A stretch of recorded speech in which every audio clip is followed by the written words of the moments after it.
buenas tardes. El día de hoy vamos a hablar sobre la comparación de tratamientos farmacológicos en la esteatohepatitis asociada a la disfunción metabólica para la regresión de la fibrosis y la resolución de la MASH. Bueno, entonces vamos a iniciar con qué es la MASH. Entonces, la esteatohepatitis asociada a la disfunción metabólica, o más conocida como MASH, por sus siglas en inglés, va a ser la forma inflamatoria y progresiva de la enfermedad hepática esteatóxica asociada a la disfunción metabólica, o sea, el MASLD.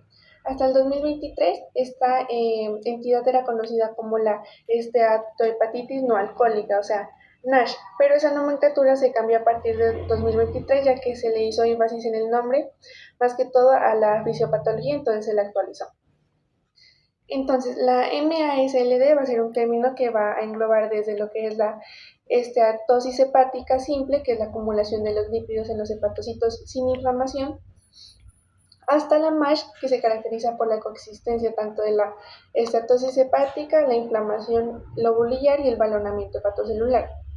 Lo importante a resaltar de esta enfermedad va a ser que pues la MASH puede progresar a lo que es la fibrosis hepática avanzada, a también a una cirrosis y en última instancia pues también puede progresar a lo que sería un carcinoma hepatocelular. Pero pues hay que tener en cuenta en este punto que no necesariamente tiene que haber cirrosis para que se llegue al carcinoma hepatocelular. Y pues es por esta progresión que tiene la enfermedad que representa una morbimortalidad muy considerable que hay que tener en cuenta. Bueno. En cuanto a la magnitud del problema, la MASLD afecta aproximadamente al 32% de la población mundial, lo que corresponde a 2.000 millones de personas aproximadamente. De estos pacientes, entre el 20 y el 30% desarrollará MASH, que corresponde a la forma progresiva e inflamatoria de la enfermedad. Eso significa que entre 400 y 600 millones de personas podrían padecer MASH a nivel global. Además, la prevalencia aumenta especialmente en pacientes con obesidad y diabetes tipo 2, hipertensión y dislipidemia, lo que demuestra la estrecha relación entre la enfermedad y el síndrome metabólico. Además, a nivel mundial, el aumento de la obesidad y la diabetes sigue aumentando la carga epidemiológica, especialmente en regiones como América Latina.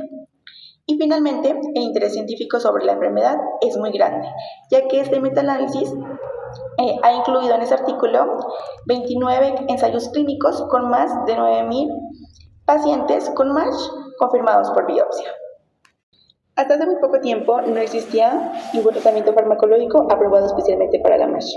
Por esta razón, el manejo se basaba principalmente en cambios de estilos de vida, como la dieta, el ejercicio y el control de enfermedades metabólicas asociadas especialmente a la diabetes mellitus tipo 2 y la obesidad. Sin embargo, aunque estas medidas pueden mejorar en algunos pacientes, tiene dos grandes limitaciones, puesto que son difíciles de mantener a largo plazo y muchas veces no se logra revertir la fibrosis avanzada. Un punto de cambio importante ocurrió en marzo de 2024, cuando la FDA aprobó el resmetirom, convirtiéndose en el primer medicamento aprobado para MASH con fibrosis moderada avanzada.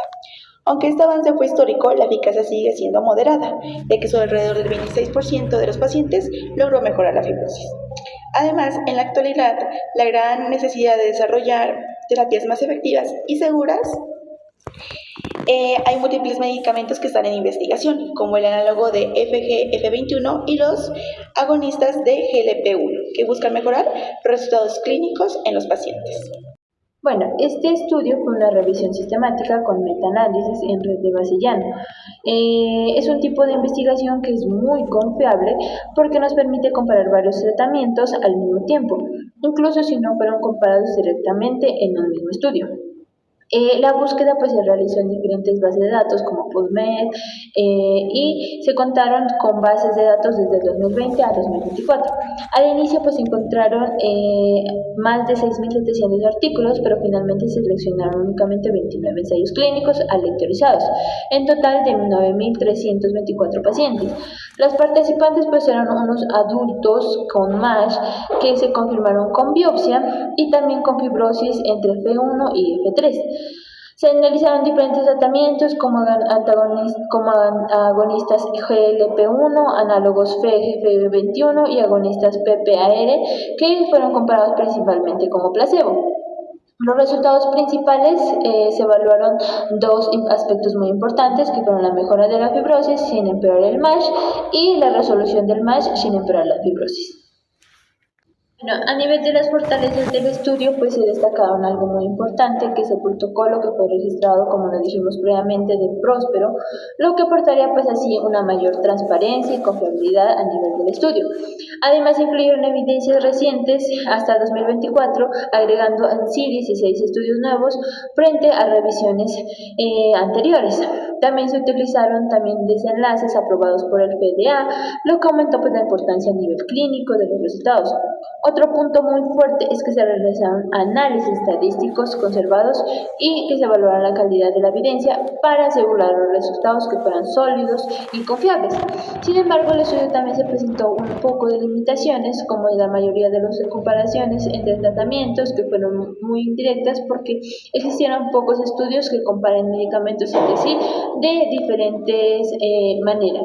Además, también hubo bastantes heterogeneidades entre los estudios, como diferencia en el tiempo de seguimiento, el grado de la fibrosis y las comorbilidades de los pacientes. En esta figura se observa el diagrama de red utilizando lo que es un metaanálisis para comparar los diferentes tratamientos farmacológicos en los pacientes con MASH. Con círculo o nodo va a representar un tratamiento y el tamaño del nodo se va a relacionar con el número de pacientes incluidos en los estudios.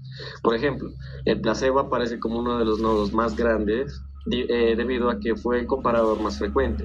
Las líneas se unen a los tratamientos, estas van a representar las comparaciones directas realizadas en ensayos clínicos y el grosor de las líneas indica la cantidad de estudios disponibles para esa comparación. En la gráfica A vamos a ver que se analiza la mejoría de la fibrosis en al menos en un estadio sin empeoramiento de lo que viene siendo el MASH. Mientras que en la gráfica B se va a evaluar la resolución del MASH sin empeoramiento de la fibrosis. Este tipo de representación es importante porque nos va a permitir comparaciones directas e indirectas entre los múltiples tratamientos, incluso entre aquellos que nunca fueron comparados directamente con el mismo ensayo clínico. Bueno, a continuación voy a explicar la siguiente gráfica. En el eje horizontal vemos el riesgo relativo. Las líneas horizontales son los intervalos de confianza. La línea punteada vertical en 1 representa el placebo. Cuando el intervalo de confianza cruza el 1, es decir, que se va hacia la derecha, significa que el fármaco funciona mejor que el placebo, y cuando no lo hace significa que no es eficaz. En la figura 1 se evalúa la mejoría de la fibrosis en al menos un estadio sin empeorar la MASH. Aquí vemos que varios fármacos superan el placebo, como lo son pegozafermin, también tirzepatida y semaglutida. Mientras más a la derecha esté el punto, mayor es el efecto. Sin embargo, algunos tratamientos tienen intervalos muy amplios, lo que puede causar incertidumbre.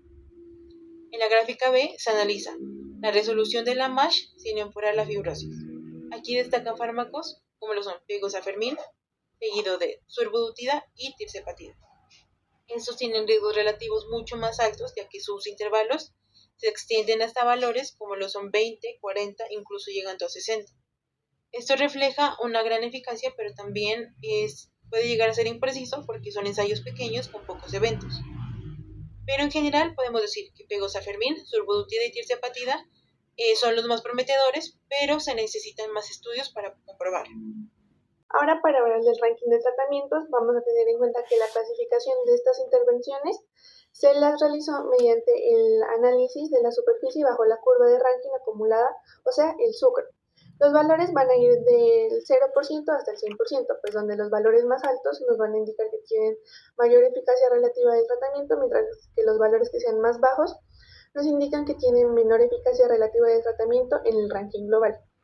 Entonces, en el metaanálisis encontramos dos tablas, donde la tabla 1A nos habla de la clasificación SUCRA para el tratamiento de la fibrosis, y vemos que quien lidera el ranking va a ser el pegozafermin, quien tiene un SUCRA del 79,92%, y le va a seguir la combinación del silocipexor más firsocostat, quien tiene un SUCRA del 71,38%.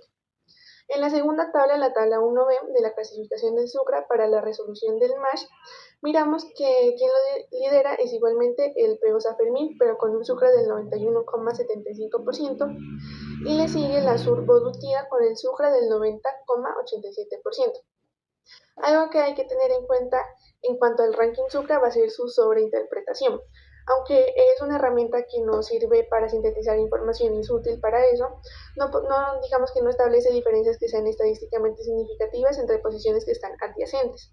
Por ejemplo, como lo mirábamos en la primera tabla, quien tiene un Sucra del 79,92% del pegozafermin no implica que sea necesariamente superior al fármaco que está debajo de él, con un Sucra del 71,38%. Entonces esto se puede dar como un riesgo de sobreinterpretación para justificar preferencias terapéuticas. Esta diapositiva lo que vamos a ver es la diferencia de la significancia estadística y clínica. La significancia estadística nos va a indicar que los resultados probablemente no ocurrieron por azar. Por ejemplo, cuando el intervalo de confianza usa el valor de 1, sin embargo, la significancia clínica evalúa si estos resultados realmente van a generar un beneficio importante para el paciente, como lo vendría siendo disminuir la progresión de la cirrosis, reducir la mortalidad o evitar un trasplante hepático. En este estudio, varios tratamientos demostraron resultados estadísticamente significativos, incluso con riesgos relativos superiores al placebo. Por ejemplo, resmetirom mostró la mejoría en la fibrosis en aproximadamente el 26% de los pacientes frente al 14% que fue con el placebo. No obstante, la aplicabilidad clínica aún presenta varias limitaciones, ya que muchos fármacos todavía no están aprobados y varios ensayos incluyeron pacientes muy seleccionados y seguimientos muy cortos. Por ello, aunque los resultados pueden ser prometedores, aunque se requieren estudios a largo plazo para demostrar beneficios clínicos, pues definitivos para una práctica real. A continuación voy a hablar de lo que son los sesgos y la sobreinterpretación. El sesgo de publicación es porque este artículo solo ve los ensayos que se publicaron, y si veo ensayos con resultados negativos que no se publicaron, solo se están viendo los éxitos. Y todos los fármacos van a parecer mucho más eficaces de lo que en realidad son. Los propios autores reconocen que no pudieron evaluar este sesgo porque había muy pocos ensayos. El sesgo de confusión, ya que los 29 ensayos no son comparables entre sí porque la duración varía de 24 a 72 semanas, los pacientes tienen distintos porcentajes de diabetes, tienen distinto índice de masa corporal y tienen un distinto estadio de fibrosis basal, lo que puede generar una distorsión en los resultados. El sesgo de detección es por la biopsia hepática, ya que depende de cómo interprete el tejido cada patólogo, y son hospitales de 3 continentes distintos con criterios que no son idénticos entre sí. El sesgo de información aparece con el ensayo Essence, que se incluyó como un resumen de un congreso y no hay una publicación completa. Normalmente los resúmenes reportan solo los resultados más favorables, lo que significa que la información sería sobre todo positiva. Finalmente, la sobreinterpretación se da por el Sucra, porque ordena los fármacos por probabilidad de ser el mejor, pero no mide cuánto mejor es uno respecto a otro. Que un fármaco tenga un Sucra de 79 y otro de 50 no significa que clínicamente sean muy diferentes.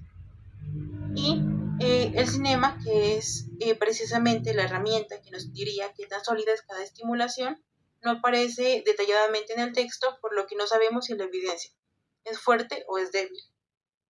En conclusión, aunque estos resultados son muy prometedores para orientar a decisiones terapéuticas actuales, todavía necesitamos la validación final en estadio de la fase 3. Con esto abrimos el camino hacia tratamientos, como lo podemos observar aquí, más personalizados y efectivos. Muchas gracias por su atención.